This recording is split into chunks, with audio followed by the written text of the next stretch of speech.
Mais l'entame est ternie par la blessure au coude d'Aurélien Rougerie, victime de son engagement sans faille sur ce soutien. Fritz Lee, dans la continuité, ne relâche pas son adversaire. Dani Cipriani ne rate pas l'occasion d'égaliser à 3 partout. Les duels sont âpres, Fritz Lee en déchire même son maillot. La possession clermontoise, elle, est sans partage, mais à l'image de cette fulgurance de Lopez, ou bien cette combinaison entre Nakai Taisi et Stanley, les offensives auvergnates butent toujours sur une excellente défense. Mais cette débauche d'énergie anglaise va se payer cash. Le pack clermontois fait tourner celui de Sale sur cette mêlée. Lopez donne aux siens 3 points d'avance, 6-3 à la pause, après 40 premières minutes difficiles. On s'attendait vraiment à une grosse confrontation, les conditions météo n'étaient pas idéales et j'avoue qu'elles nous ont un petit peu frigorifié au début, c'était pas évident. Puis surtout, on a 2-3 occasions en première qu'on n'arrive pas à mettre au fond, ce qui fait qu'on ne distance pas cette équipe.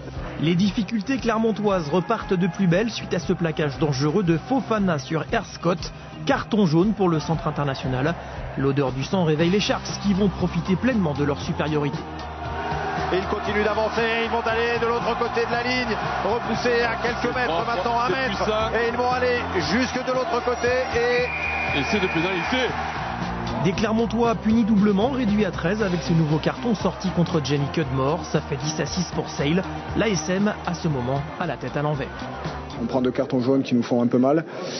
On prend 7 essais en plus et là il a fallu vraiment se resserrer, essayer de trouver des solutions sans s'affoler. On a su rester solidaire et sur un match comme ça compte énormément.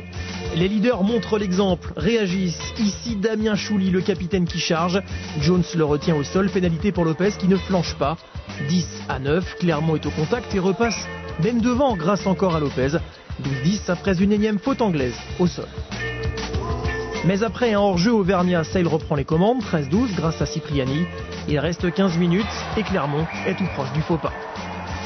Les avants vont alors jouer un rôle décisif, tout d'abord sur cette mêlée où le pack anglais est à la faute. Lopez, auteur d'un 100% au pied, transforme, 15-13. La mêlée va ensuite créer un espace décisif pour Fritz Lee qui termine le travail. Fritz Lee tout seul, qui résiste au premier plaquage, qui avance, qui va aller de l'autre côté de la ligne, est-ce qu'il pourra aplatir? Oh, il y est dans la but, il y est. Essai accordé à la vidéo, 22-13, score final. Clermont a souffert mais récupère sa place de leader et retrouvera ainsi les Saracens la semaine prochaine pour un véritable 8e de finale. On a une finale à jouer chez nous le week-end prochain, donc voilà, à nous de bien préparer, de bien préparer le match pendant la semaine pour être fin prêt dimanche prochain.